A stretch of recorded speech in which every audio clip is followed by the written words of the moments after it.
الرحمن الرحیم الحمدللہ رب العالمین والصلاة والسلام علی سید الانبیاء والمرسلین اما بعد۔ احکام شریعت کورس کا سلسلہ جاری و ساری ہے۔ اللہ تبارک و تعالیٰ کا فضل و احسان ہے، اور الحمدللہ جب سے یہ سلسلہ شروع ہوا ہے تو بہت کچھ سیکھنے کو مل رہا ہے، بہت کچھ مطالعہ کرنے کو بھی مل رہا ہے، نئے سوالات بھی سامنے آ رہے ہیں، ان کے جوابات بھی دیے جانے کی کوشش کی جا رہی ہے۔ پچھلی کلاس میں ہم نے طہارت کے حوالے سے عمومی بات کی تھی، اس کا نظریہ سمجھا تھا کہ طہارت کیوں ضروری ہے، طہارت کی جو نوعیت ہے وہ کس نوعیت کی ہے، کس قدر بنیادی ہے وہ، اور اگر وہ دنیاوی معاملات میں اختیار کی جا سکتی ہے تو پھر مذہبی معاملات میں بھی اس کو اختیار کیا جانا چاہیے، اور بدرجہ اولیٰ اختیار کیا جانا چاہیے۔ اور قرآن کریم نے بھی حکم دیا ہمیں طہارت کا، ان اللہ یحب التوابین والمتطہرین، طہارت کا، جو پاک لوگ ہیں ان کو اللہ تبارک و تعالیٰ پاک پسند کرتا ہے۔ تو جب وہ انسان پاکی کے حصول کی طرف رغبت کرتا ہے تو اسی وقت انسان اپنے آپ کو گناہوں سے بچا بھی رہا ہوتا ہے۔ یا اگر کسی شخص کو یہ یقین ہو کہ وہ باوضو ہے تو آپ دیکھیں گے وہ باوضو جب ہوتا ہے تو پھر وہ گناہوں سے اپنے آپ کو بچانے کی کوشش کرتا ہے۔ یا اگر کوئی نیک کام کرنے کے لیے جا رہا ہوتا ہے تو اس کی کوشش ہوتی ہے کہ چلو میں باوضو ہو جاؤں، باوضو ہو کر پھر میں تلاوت کروں یا کوئی اچھی کتاب پڑھوں یا کسی استاد وغیرہ سے ملنے جائیں تو پھر بھی انسان باوضو رہے۔ تو جو اس کی فضیلت کے بارے میں نے آپ کو بات بتائی تھی پچھلی دفعہ۔ تو آج ہم ذرا اس حوالے سے اس حوالے سے ایک دفعہ حضرت سلمان فارسی رضی اللہ تعالیٰ عنہ کے سامنے کسی نے اعتراض کیا تھا کہ آپ لوگ تو عجیب لوگ ہیں کہ آپ لوگ تو استنجا کا طریقہ بھی بتا رہے ہو، یہ کون سا دین ہے، عمومی باتیں بتائیں۔ تو انہوں نے کہا کہ یہ تو ہمارے دین کی خوبی ہے کہ ہمارے نبی نے ہمیں بتایا ہے کہ استنجا کرتے وقت قبلے کی طرف منہ نہیں ہونا چاہیے، آپ جو استنجا کرنے میں کتنے پتھر استعمال کرو، کس طریقے سے پاکی حاصل کرو، کیونکہ انسان کا وجود اخلاقی طور پر یعنی پاکیزہ ہونا چاہیے، اور ظاہری طور پر وہ پاکیزہ ہونا چاہیے۔ تو اس کے کچھ تقاضے ہیں، تو ان تقاضوں کا حصول جو ہے وہ کچھ چیزوں کے ذریعے سے ہی ہوگا۔ تو ہمارے دین کی تو یہ خوبی ہے۔ تو اگر ہم آج کے زمانے کے حساب سے بات کریں تو آج ہمارے گھروں میں کموڈ کا استعمال ہوتا ہے، اور دوسری طرف جو ہے اب کموڈ سے بھی ایک اور اوپر بڑھتی ہوئی چیز آ رہی ہے، جب وہ کھڑے ہو کے لوگ پیشاب کر رہے ہوتے ہیں۔ آپ کسی ہوٹل میں جائیں، 5 اسٹار ہوٹل میں جائیں، وہاں لوگ کھڑے ہو کے پیشاب کر رہے ہوتے ہیں، حالانکہ رسول اللہ صلی اللہ علیہ وسلم نے اس سے منع فرمایا۔ اچھا، اب میں آپ کو ایک دینی مسائل کو سمجھنے کا ایک طریقہ کار یہ ہوتا ہے کہ کوئی بھی جو مسئلہ جائز ہے یا ناجائز ہے اس کی ایک علت ہوتی ہے، اس کی ایک وجہ ہوتی ہے جس کی وجہ سے کوئی مسئلہ کیا ہو جاتا ہے، ناجائز ہو جاتا ہے، کوئی مسئلہ ناجائز ہو جاتا ہے معاملات کے اندر۔ یہ بہت زیادہ، جیسے مثال کے طور پر قرآن مجید میں یہ ہے کہ اگر کوئی شخص بہت مجبور ہو جائے تو وہ مردار کھا سکتا ہے، مفہوم یہی ہے، ٹھیک ہے۔ تو اب دیکھیں یعنی کہ مجبوری ایک یہاں پر کیا علت ہے۔ اسی طریقے سے اگر مطلب ایسا واقعہ کسی کے ساتھ ہو جائے کہ گن پوائنٹ پہ کوئی کسی کو بولے کہ تم اللہ کی وحدانیت کا انکار کرو تو انکار کر سکتا ہے، دین نے اس کو پرمیشن دی ہے۔ یعنی کہ یہ کیا ہو گئے، کچھ اسپیشل قسم کے سرکمسٹانسز ہو گئے جہاں پر وہ مسئلہ کیا ہو جاتا ہے، بدل جاتا ہے، ہو سکتا ہے جیسے کہ مسافر ہے، نماز قصر ہو جاتی ہے، حالت سفر میں روزہ جو ہے وہ آپ چھوڑ سکتے ہیں، یا عورتیں حالت حیض میں نمازیں نہیں پڑھتیں۔ یعنی یہی بات ہمارے دین فطرت ہونے کی ایک بہت بڑی دلیل ہے کہ وہ ایک ہی چیز ہر طرح کے حالات میں جو ہے نا وہ مسلط نہیں کرتا، یا اس کی وہ تعلیم نہیں دیتا، بلکہ وہ حالات کے حساب سے کہتا ہے کہ اچھا تمہارے حالات ایسے ہیں تو اس طریقے سے عمل کرو، کھڑے ہو کر نماز نہیں پڑھ سکتے تو بیٹھ کے پڑھو، بیٹھ کے نہیں پڑھ سکتے تو لیٹ کے پڑھو، اشاروں سے پڑھو لیکن پڑھو صحیح۔ تو یہ ایک دین کی ہماری کیا ہے، خوبی ہے۔ اب یہ جب میں کموڈ کی بات کی تو کموڈ، اب دیکھیں کہ کموڈ وہ بڑھتا جا رہا ہے گھروں میں بھی۔ پہلے صرف ہوٹلز میں ہوتا تھا، 5 اسٹار ہوٹل میں ہوتا تھا، اب وہ نکل کے اب آہستہ آہستہ اور جگہوں پہ، آفیسز میں بھی وہ ہے، لوگ لگاتے ہیں جی۔ مساجد میں بھی ان سب ضرورتوں کو سامنے رکھ کر لگانا شروع کر دیا گیا۔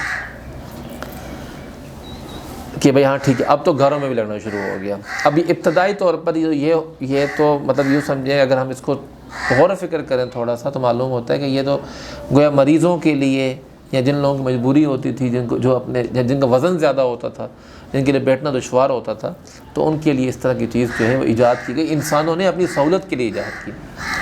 اب انسانوں نے اپنی سہولت کے لیے ایجاد کی اور ہم اب دین کو دین فطرت بھی کہتے ہیں, تو اب ہم نے کیا کیا کہ اس کا جو ہے تطبیق کرنی ہے اس طریقے سے کہ انسانوں کی وہ کام بھی آ جائے اور دین کے احکام پر بھی عمل ہو جائے. تو دین کے احکام میں جو بنیادی چیز یہ ہے طہارت کے حوالے سے کہ طہارت حاصل کرنی ہے, یعنی طہارت حاصل کرنی ہے یعنی نجاست سے اپنے آپ کو دور کرنا ہے. جب نجاست سے اپنے آپ کو دور کرنا ہے تو یہ مقصد ہے.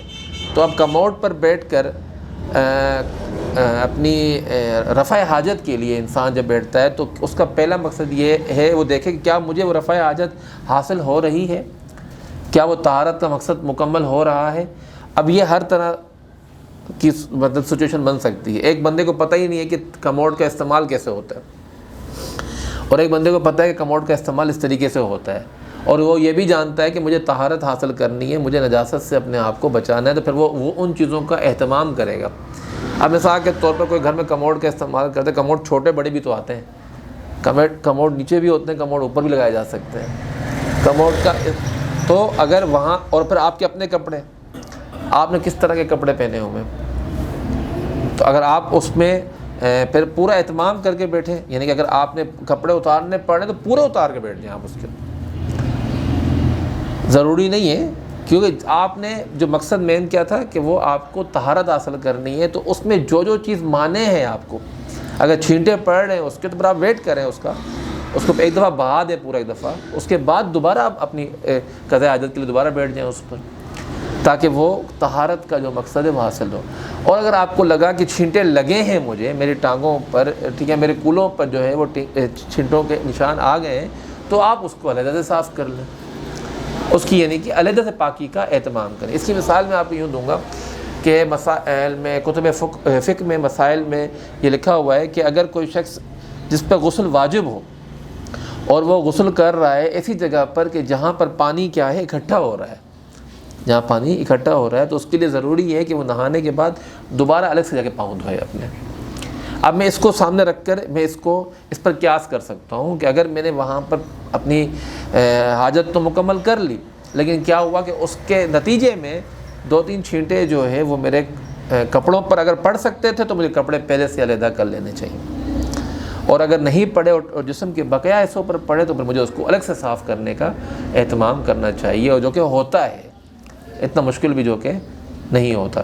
کیونکہ اگر آپ دیکھیں کہ اگر بیٹھ کر اگر آپ بات کریں نا, بیٹھ کر جو کہ ہمارے WC سے ہم لوگ کہتے ہیں, اس پر بھی اگر آپ احتیاط نہ کریں نا تو وہاں سے بھی قطرے آپ کے کپڑوں پر آتے ہیں, وہاں سے بھی قطرے جو ہے آپ کے جسم پر لگتے ہیں. کیونکہ بہترین تو یہ ہے کہ انسان کچی مٹی پر, کچی زمین پر جو ہے وہ کرے, قضاء حاجت کرے, کیونکہ اس سے چھینٹے واپس نہیں آتے. جبکہ یہ تو فرش ہے یا ماربل ہے یا جو کچھ بھی ہے, تو اس پہ جو ہے وہ لڑکے تو واپس تو آئیں گے, تو وہ تو جہاں بھی لگے, پھر تو WC ہو یا چاہے کموڈ ہو, کپڑے تو خراب ہو سکتے ہیں. اور یہ اس سے بچنا ضروری ہے, کیونکہ ہمارے پاس عذاب قبر کے لیے یہی ایک حدیث موجود ہے کہ عذاب قبر کے ثبوت کے لیے, اس کے علاوہ تو کہیں بھی ہمیں عذاب قبر کا ثبوت نہیں ملتا, سوائے اس بات کے کہ یہاں پر لوگوں کو جو ہے پیشاب کے قطروں سے نہ بچنے کی وجہ سے عذاب قبر دیا جاتا ہے. تو اس کا مطلب یہ ہے کہ کموڈ کا استعمال جائز ہے, لیکن آپ ہر شخص نے اپنے جسم کے اعتبار سے بھی, کموڈ چھوٹا ہے آپ بڑے ہیں یا کموڈ بڑا ہے آپ چھوٹے ہیں, تو لیکن یہ کہ ان تقاضوں کا کیا کرنا ہے, خیال کرنا ہے کہ اس سے جو ہے وہ انسان بچ سکے کہ وہ چھینٹے اس کے اوپر نہ آئے. اچھا, دوسری چیز گندے پانی کا فلٹر کے بعد استعمال. اب پتہ دنیا بھر میں اس وقت جو ہے نا وہ فلٹر لگے ہوئے ہیں, اور وہ گندا پانی بالکل جو ہے وہ اس کو صاف کر دیا جاتا ہے, لیکن اب کسی کو پتہ ہو کہ یہ وہی پانی ہے, سیوریج کا پانی ہے, اور وہ ہوتا ہے. اب کسی کو پتہ ہے یا کسی کو نہیں پتہ, بات یہ ہے. لیکن دنیا بھر میں یہی ہو رہا ہے, یہاں پر بھی یہی ہو رہا ہے. دنیا بھر میں مراد یہی کہ وہ پانی جو ہے وہ فلٹر کیا جاتا ہے. اب کسی کو معلوم ہو جائے یہ وہی پانی ہے, پہلے یہ تو ہماری طبعی طور پر کراہت محسوس ہوتی ہے، لیکن طبعی طور پر کراہت کی بات ابھی نہیں ہو رہی، ابھی تو بات ہو رہی ہے مسئلہ کیا ہے، مسئلہ کیا ہے. تو مسئلہ یہ ہے کہ بات یہ ہے کہ چیزیں پاک کیسے ہوتی ہیں. اب کپڑا ہے، اس کے اوپر جو ہے وہ کوئی گندگی لگ گئی اور آپ نے اس کو دھو لیا تو گندگی کیا ہو گئی؟ ختم، زائل ہو گئی. لیکن مثال کے طور پر وہ گندگی زائل نہیں ہوئی اور آپ اس کو دھوتے رہے تو پاک ہوگی.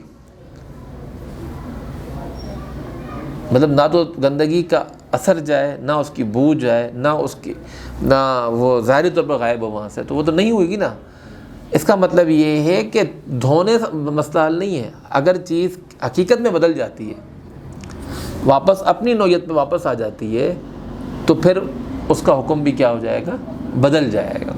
یعنی اب وہ گندا پانی ہے، جب سیوریج سے وہ فلٹر ہو کے، سیوریج کا پانی فلٹر ہو کے جب آیا، وہ بالکل پیوریفائی ہو گیا، صاف ہو گیا، تو اب اس کا حکم گندے پانی والا ہوگا؟ بتائیں نا، سوچ کے بتائیں نا تھوڑا. نہیں ہوگا نا، کیونکہ وہ تو اب اس کی کیا ہے، حقیقت کیا ہے؟ بدل گئے. مثال کے طور پہ پیسے آپ نے چوری کیے، لا کے مجھے دے دیا، حضرت یہ آپ کی خدمت ہے، میرے لیے حلال ہے یا حرام ہے؟ حلال ہے نا. کیوں؟ نوعیت بدل گئی نا. مثال دے رہا ہوں میں آپ کو، ناراض مت ہوئیے گا، ٹھیک ہے؟ مثال دینے کے لیے بات کی ہے. تو بات یہ ہے کہ چیزوں کا حکم بدل جاتا ہے ان کی حقیقت کے بدلنے سے. ٹھیک ہے بس. تو اب اگر اس بات کو ذہن میں رکھیں گے تو علماء کا ایک بڑا طبقہ اس چیز کو جائز قرار دیتا ہے کہ وہ پانی کیا ہے، اس کا استعمال کرنا جائز ہے، اس کا استعمال کرنا میں ایسی کوئی بات نہیں ہے.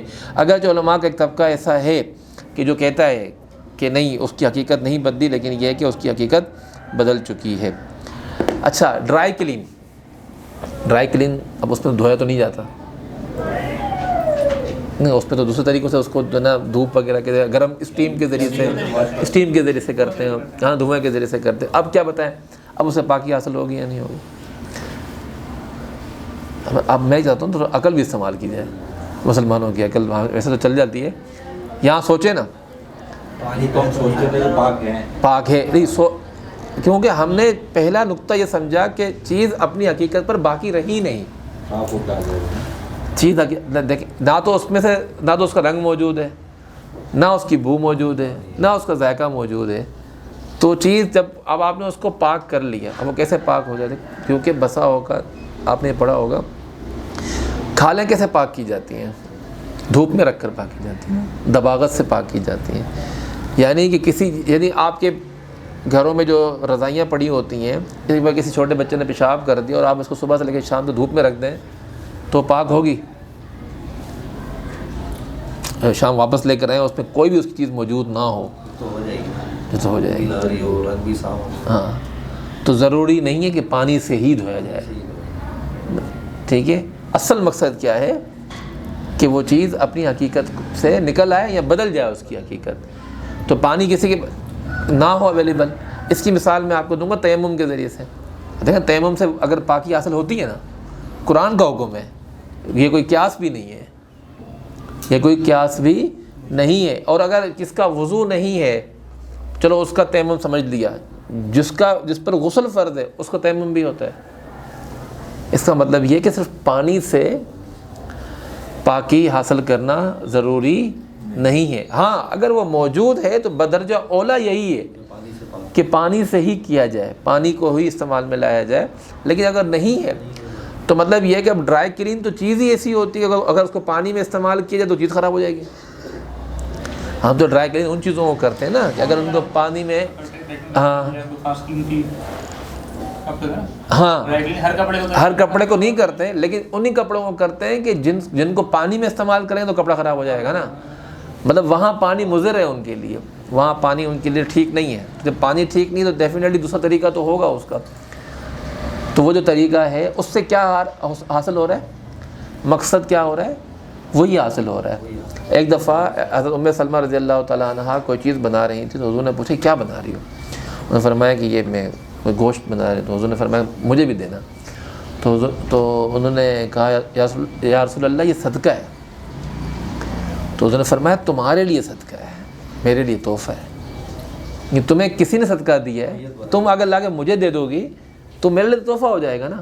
ہاتھ بدلتا ہے تو حکم بدلتا ہے. یہ شریعت کا ایک اصول سمجھ لیں آپ. ہاتھ بدلے گا حکم بدل جائے گا بس. تو اس کا مطلب یہ کہ ڈرائی کلین سے بھی کیا ہو جاتی ہے, ایک پاکی حاصل ہو جاتی ہے. اچھا ایک اور چیز اس کے علاوہ ٹیشو پیپر جو استعمال کیے جاتے ہیں, ٹیشو پیپر استعمال کرتے ہیں لوگ, ٹوائلٹ پیپر میں ہوتے ہیں. اب اب اگر دیکھا جائے تو ابھی تک اتنے عام نہیں ہے ہمارے ملک میں, لیکن ہو جائیں گے آہستہ آہستہ, کیونکہ وہ زیادہ اسپیڈ سے لوگ اپنے لگا رہے ہیں آفیسز کے اندر. پہلے لگتی ہے آفس کے اندر ہے نا, پہلے ہوٹل میں لگتے ہیں, پھر لگتے ہیں آفس کے اندر, پھر آتے ہیں گھروں میں, پھر آتے ہیں مسجدوں میں آخر میں.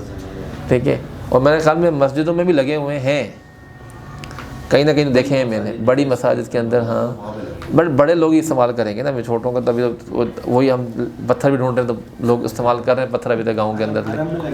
حرم میں لگے ہوئے ہیں نا, ہاں حرم میں دیکھے میں نے کہیں.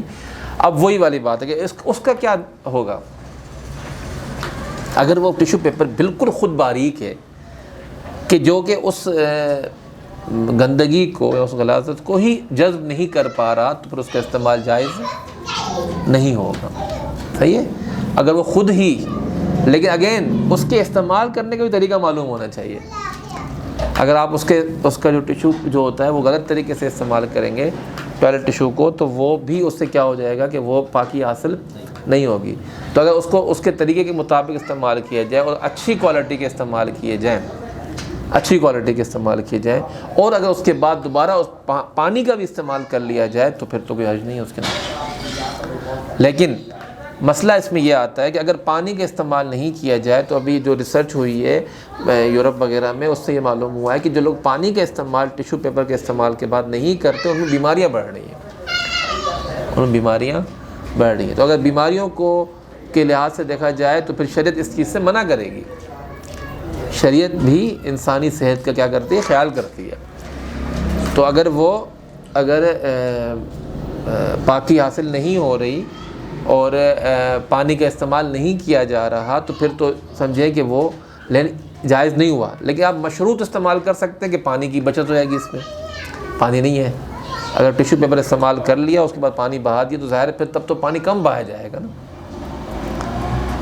پانی کم بہایا جائے گا. تو اس صورت میں کیا ہے کہ اس ٹیشو پیپر کا استعمال وہ ہو سکتا ہے, کاغذ وغیرہ کے ذریعے وہ جو بھی چیزیں ہیں وہ اس سے استعمال ہو سکتے ہیں. اب ایک اور سوال, الکوہل میں بھئی پرفیوم میں اس میں الکوہل لگا ہوا ہے, حوض کر دو بھائی, دوا میں بھی الکوہل ہوتا ہے. ٹھیک ہے, اب یہ اس میں انہوں نے کچھ الکوہل کی مثال جو ہے نا قسمیں بنائی ہوئی ہیں. لیکن الکوہل سے پہلے ہم ایک اور چیز سمجھتے ہیں. الکوہل سے پہلے ہمیں ایک چیز یہ سمجھنی ہے کہ انگور اور کھجور کے علاوہ جو بھی ایسی چیز ہے کہ جو نشہ آور ہو سکتی ہے, اس کا استعمال جائز ہے. انگور اور کھجور کی حرمت تو ثابت ہے نا, اس کو چھوڑ دیں آپ. یہ احناف کا اس پہ کیا ہے, فتویٰ ہے کہ اگر انگور اور کھجور کے علاوہ کوئی اور سیالدار نشے کی چیز ایسی ہے کہ اس کو استعمال کیا جائے اور اس سے کوئی ظاہری اثرات نہیں بھی ہیں.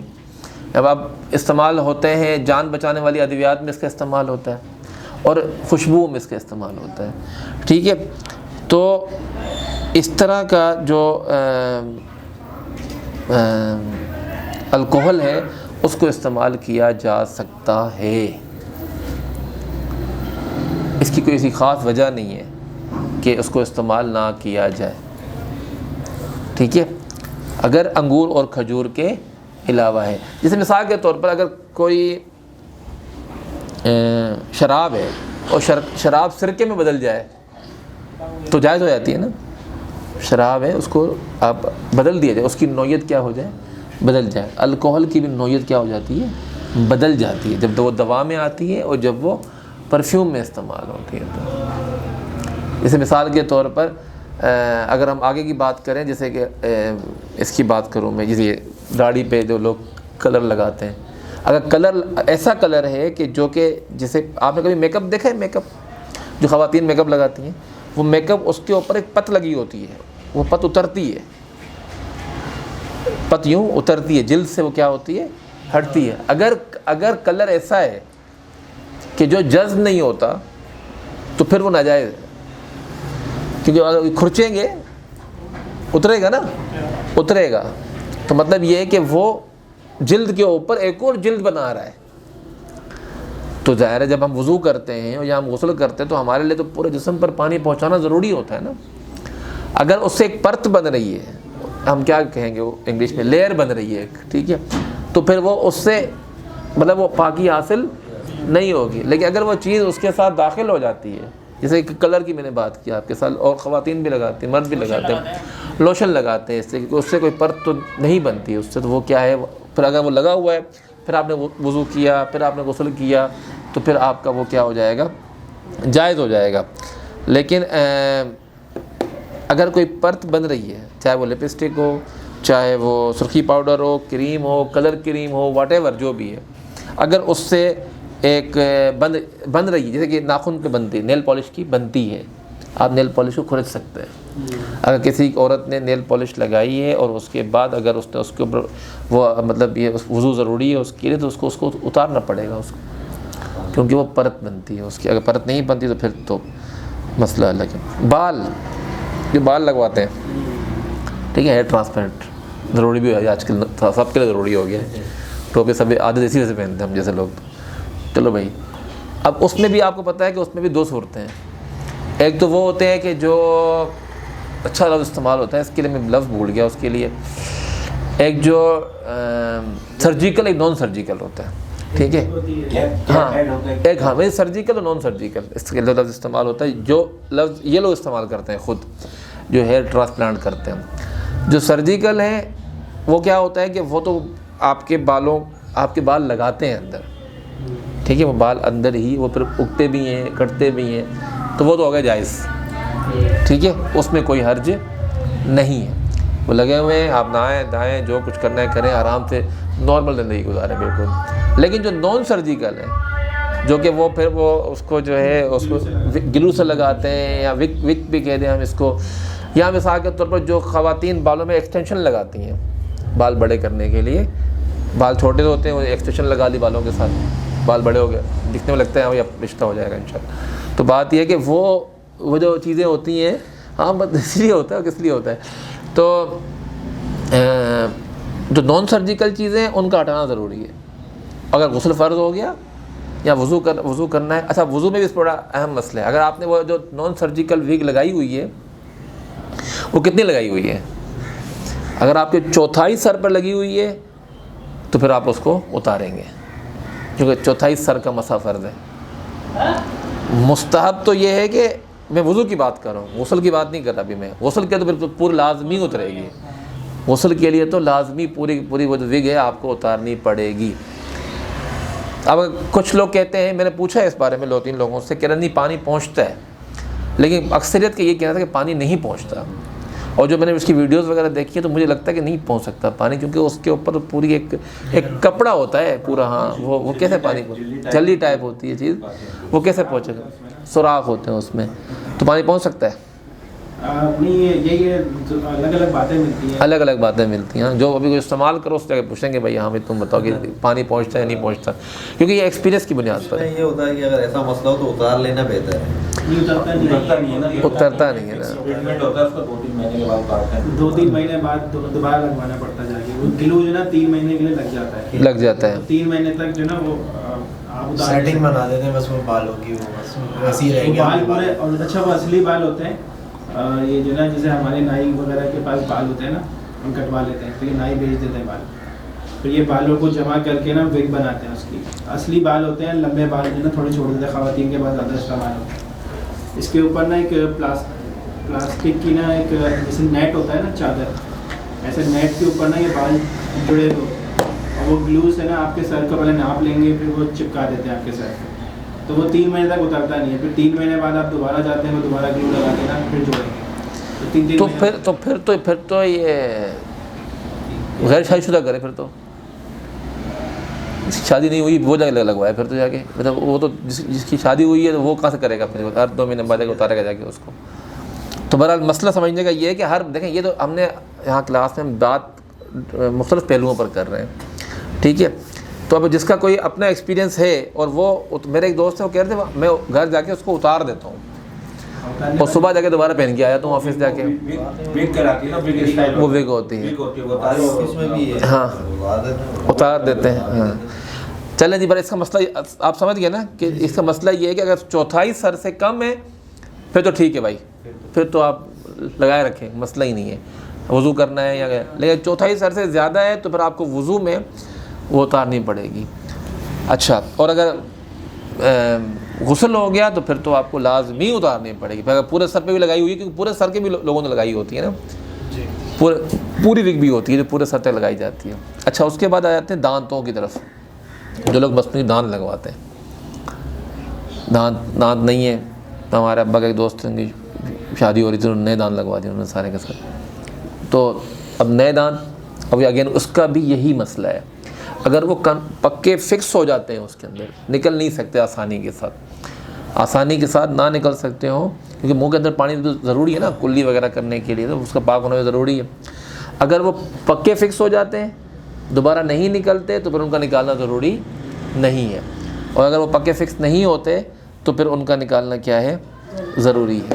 اسی طرح اور چیزیں بھی، جیسے ہاتھ لگوا لیا، ٹانگ لگوا لی، مصنوعی اعضاء جسے ہم کہتے ہیں، آرٹیفیشل جو لگے ہوئے ہوتے ہیں، ان کا بھی یہی مسئلہ ہے، لگ گئے اندر، فکس ہو گئے، نہیں نکل سکتے۔ یہ دیکھیں انسانی آسانی ہے اس کے اندر، ہاں کوئی سستی والی بات نہیں ہے اس کے اندر، میں کون اتارے کیا مطلب ہوتا ہے، آسانی سے اتر سکتے ہیں تو اتاریں اس کو، مطلب اتر سکتے ہیں۔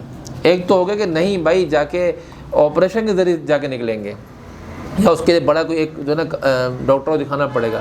ایک یہ کہ آپ نکال سکتے ہیں، لوگ دانت نکال لیتے ہیں، دانت نکال کے باہر رکھ دیتے ہیں، ان کو صاف کر کے دوبارہ پھر لگا کے پھر ان پہ اگر ان کے لیے وضو ضروری ہے یا غسل ضروری ہے تو پھر تو ان کو لازمی نکالنا پڑے گا ان کو، کہ اس کے سوا تو ایسا نہیں ہو سکتا۔ اس کے علاوہ خون نکالنا، جب ہم کسی کو خون دیتے ہیں، کسی کو بلڈ ڈونیٹ کرتے ہیں، اس وقت خون، یا اگر کسی کو خون چڑھایا جاتا ہے تو اس صورت میں بھی اگر خون کی مطلب وہ بہتا ہے خون، تو پھر آپ پر کیا ہو جائے گا، وضو ضروری ہو جائے گا، اگر خون بہتا ہے تو۔ لیکن ایک تو یہ تو ٹرانسفر کر دیا آپ نے خون نکالا جاتا ہے، اور خون نکالنے کی صورت میں تو آپ جانتے ہیں کہ وضو کیا ہو جاتا ہے۔ اگرچہ اب اس میں نیا مسئلہ بھی ایک اور ہم نے سنا ہے کہ ابھی کہ اس حوالے سے وضو جو ہے وہ ضروری نہیں ہوتا۔ ڈائلیسس، اب ڈائلیسس کا جو طریقہ کار کوئی بتائے گا اچھے سے، جو کتابوں میں لکھا ہوا ہے اس حساب سے تو وضو ضروری ہو جاتا ہے، جس طریقے سے وہ لوگ ڈائلیسس کرتے ہیں، صحیح ہے، جو نالیاں لگائی جاتی ہیں اور پھر اس کو وہاں سے رطوبت خارج ہوتی ہے، خون بھی خارج ہوتا ہے، اس کو صاف کر کے دوبارہ لگایا جاتا ہے اس کو، تو یہ سب چیزیں، تو یعنی کہ ان سب چیزوں کے اندر بھی کیا ہے وہ ضرور۔ سوال ہے جی ڈائلیسس جو ہے 2 قسم کا ہوتا ہے، ایک میں تو وہ مشین کے اندر نا خون جاتا ہے پھر صاف ہو کے واپس آپ کی جسم میں آتا ہے، دوسرے میں کیا ہوتا ہے خون باہر نہیں آتا، وہ کیا کرتے ہیں کہ یہ جو ہماری کڈنی ہوتی ہے نا، گردے، یہاں سے نا ایک خون کو نا پیٹ کی جھلی سے گزار دیتے ہیں، جو کچرا ہوتا ہے وہ جھلی میں رہ جاتا ہے، خون صاف ہو کے نا دوبارہ چلا جاتا ہے۔ تو دونوں صورتوں میں آپ کو ایک ہی عمل ہوگا، لیکن یہ کٹتا ہے آپ کا نا یہ حصہ۔ ہاں، دونوں صورتوں میں کٹے گا، دونوں صورتوں میں اس میں جو ہے آپ کا یہ حصہ چلا جائے گا۔ نلکی کے ذریعے پیشاب اور پخانہ، بس وہ تو ایسے ہی ہو جاتا ہے، پیشاب بھی اور پخانہ، ان دونوں صورتوں میں کیا ہے ضروری ہو جائے گا۔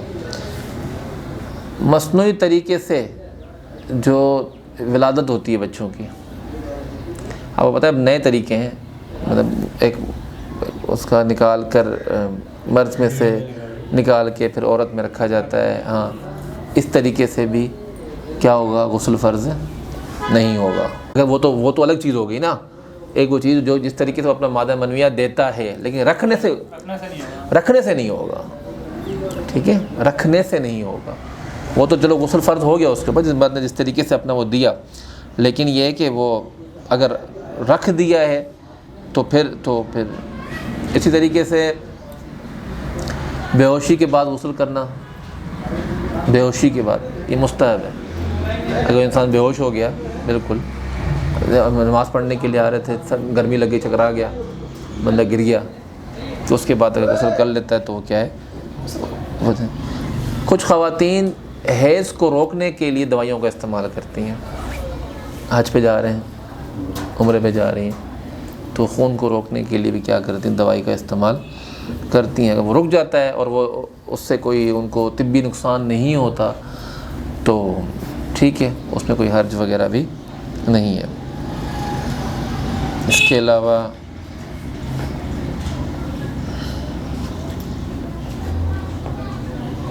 اور اگر طبی نقصان ہو، طبی نقصان تو شریعت ہر اس کام سے منع کرتی ہے کہ جو انسان کی صحت کے لیے نقصان دے۔ تو ڈاکٹر منع کرتے ہیں، آپ کو اس میں یہ کہتے ہیں کہ یہ علماء جو ہے نا یہ خامخواہ فتویٰ دے دیتے ہیں خواتین کے لیے۔ کافی ڈاکٹر نے کہتے ہیں یہ جو ہے نا یہ قدرتی پروسیس ہے اللہ کی طرف سے، اس کو روکنا ہے نا صحیح نہیں ہے، یہ آگے جا کے مسئلہ وہ تو آپ کا ایک جو ہے نا جو وقت ہے وہ گزر جائے گا، حج بھی آپ کر لیں گے، لیکن جو ہے بعد میں آپ کو نقصان ہوگا۔ نہیں، دیکھیں میں نے آپ کو ایک بات بتائی کہ یہ مسئلہ علماء سے پہلے ڈاکٹرز کا ہی ہے، اور لوگوں کو ڈاکٹرز کی رائے پر عمل کرنا چاہیے، نہ کہ علماء کی رائے پر۔ علماء نے تو دوائیاں ایجاد نہیں کی نا حیض روکنے والی، علماء نے نہیں کی۔ علماء کے پاس مسئلہ لے کر آپ آئیں گے اور کہیں گے کہ مجھے ڈاکٹر نے کہا تھا کہ روزہ نہیں رکھو، تو ہم کہیں گے کیوں رکھا تم نے؟ ہم یہی کہیں گے، ڈاکٹر آپ کو کہتا ہے کہ آپ روزہ نہیں رکھو تو علماء فتویٰ دیتے ہیں ہاں ٹھیک ہے آپ تم فدیہ دو اگر تم روزہ رکھنے کے قابل نہیں ہو پرماننٹلی۔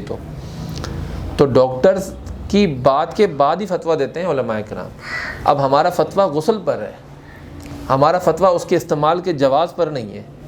ہمیں ڈاکٹرز کہیں گے کہ آپ اس کا جو ہے ہم بتا رہے ہیں کہ اس کا استعمال جو ہے وہ درست نہیں ہے، تو پھر تو میرے خیال میں بہت سی کون سی دوا ہے جس کا سائیڈ ایفیکٹ نہیں ہے؟ جتنی بھی آپ کے ایلوپیتھک دوائیاں ہیں ان سب کے سائیڈ ایفیکٹس ہیں، وہ آپ جتنی کثرت سے کھائیں گے تو نقصان دیں گے۔ لیکن یہ جو بات آپ کر رہے ہیں تو یہ ڈاکٹر سے کا کام ہے کہ وہ بتائیں کہ یہ اس کا استعمال آپ کو نقصان دے گا۔ جیسے کہ میں اس کی مثال یوں دوں گا، جیسے ابورشن ہوتا ہے۔ اب ابورشن میں یہ ڈاکٹر ہی لے کر آئے نا کہ جی وہ اتنے عرصے تک تو اس بچے میں جان نہیں ہوتی، تو علماء نے فتویٰ دے دیا اس پر، کیا تب تک آپ کر سکتے ہیں ابورشن؟ یہ چیز ہم نے تو قرآن میں تو اس کا ہم نے ایک اجمالی خاکہ پڑھا کہ یہاں کے بعد اتنے عرصے بعد جو ہے نا اس کے اندر روح آتی ہے۔ جب سائنس نے ثابت بھی کر دیا اس کو، تو آج کیا ہوتا ہے؟ آج جو ابورشن، جس ابورشن کو علماء کہتے ہیں ہاں ٹھیک ہے کروا لو، 4 مہینے تک کی کروا لو، تو یہ 4 مہینے اور اس وقت یہ 2 ہفتے 6 ہفتے 8 ہفتے اس کی یہ والی ساری بات علماء ڈاکٹر بتاتے ہیں نا، ڈاکٹرز کی رائے کی روشنی میں علماء فتویٰ دیتے ہیں۔ اب ڈاکٹرز ایک چیز ایجاد کی ہے نا، حیض کو روکنے کی ایک چیز ایجاد کی، حیض آپ کا ابھی نہیں آئے گا، تو کچھ عرصے تک نہیں آئے گا تاکہ جائے، تو لوگوں نے اس کا استعمال کرنا شروع کر دیا، کس کے لیے؟ حج کے۔ ہو سکتا ہے اب سب لوگ تو حج کے لیے استعمال نہیں کرتے ہوں گے اس کو، جو مسلمان نہیں ہیں وہ تو حج یا عمرے کے لیے استعمال نہیں کرتے ہوں گے، اپنے مقاصد بھی ہو سکتے ہیں، ہاں وہ اپنی آسانی کے لیے کرتے ہیں۔ جن ممالک کے اندر جسم فروشی جو ہے نا ایک لیگل حیثیت رکھتی ہے، وہاں یہ چیزیں استعمال وہیں کے لیے استعمال ہوئی ہیں۔ پروسٹیوشن جہاں پر زیادہ ہے اور وہاں ان کی جو ہے نا معیشت چلتی اسی اس سے، تو ان لوگوں نے تو یہ چیزیں ایجاد کی ہیں۔ اب اس کا ایک استعمال ہمارے پاس اس صورت میں آیا کہ ہاں ٹھیک ہے یہ چیزیں استعمال کر لو، تاکہ جو ہے حج کے لیے کوئی خاتون جاتی ہیں، عمرے کے لیے کوئی خاتون جاتی ہے، تو وہاں پر جو ہے وہ یہ بچ سکے اس سے۔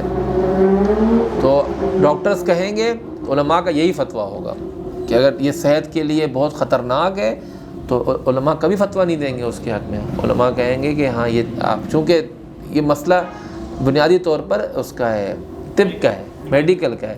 اسی طرح کوئی مسئلہ لے کر آ جاتا ہے، معاشیات کا مسئلہ لے کے آ جاتا ہے، مارکیٹ کا مسئلہ لے کر آتا ہے، تو آ کے ایک دم سے یہ نہیں کہتے اکنامکس کہ بھائی اسٹاک ایکسچینج میں یہ چیزیں جائز ہیں ناجائز ہیں۔ ہاں علماء کہیں گے پہلے مسئلہ بتاؤ ہو کیا رہا ہے وہاں پر۔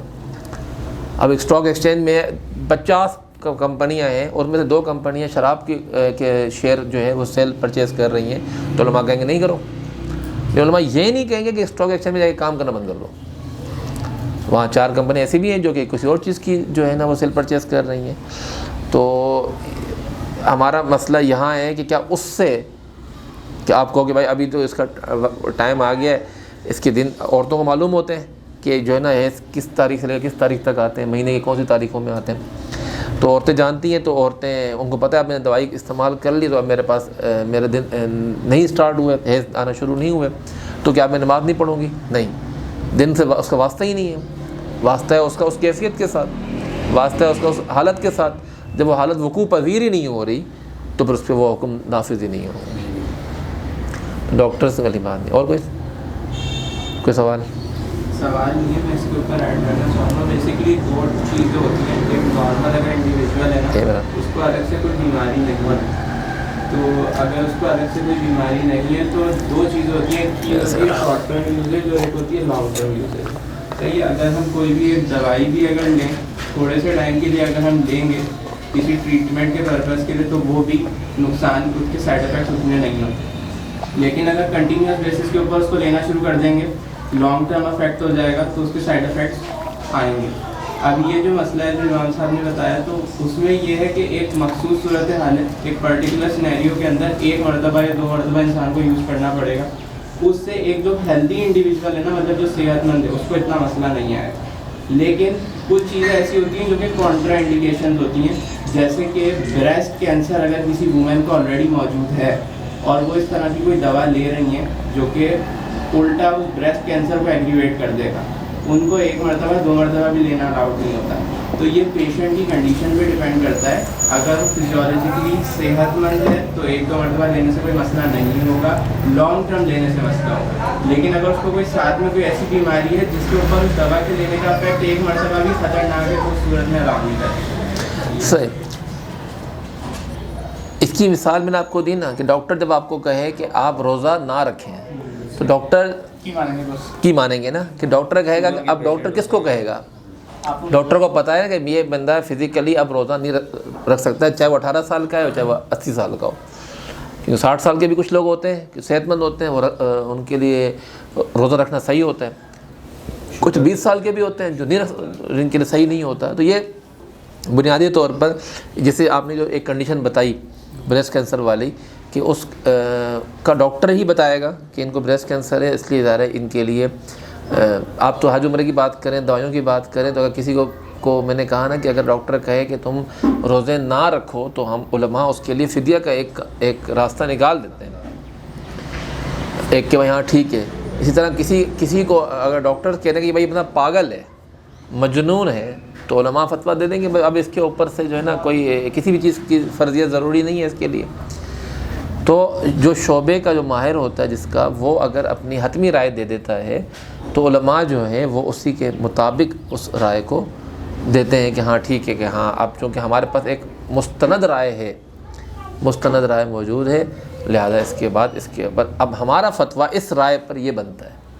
میرے خیال میں آپ کو یاد ہوگا کہ جو گردوں کی ٹرانسپلانٹ ہمارے ملک میں شروع ہوئی تھی 70s کی بات ہے، ڈاکٹر ادیب رضوی نے پھر پارلیمنٹ میں جا کے انہوں نے اپنے ساری چیزیں بتائی تھیں، تو علماء نے ان کی بات سن کے پھر اس پہ فتویٰ دی ہے نا کہ ہاں اچھا ایک مستند ڈاکٹر جو ہے وہ قرائن و شواہد کے ساتھ بات کر رہے ہیں اور بتا رہے ہیں کہ جی یہ یہاں پر اس طریقے سے اس میں یہ اس کے فوائد ہیں، اور اس سے اب آپ بتائیں کہ اب ہم کیا کریں.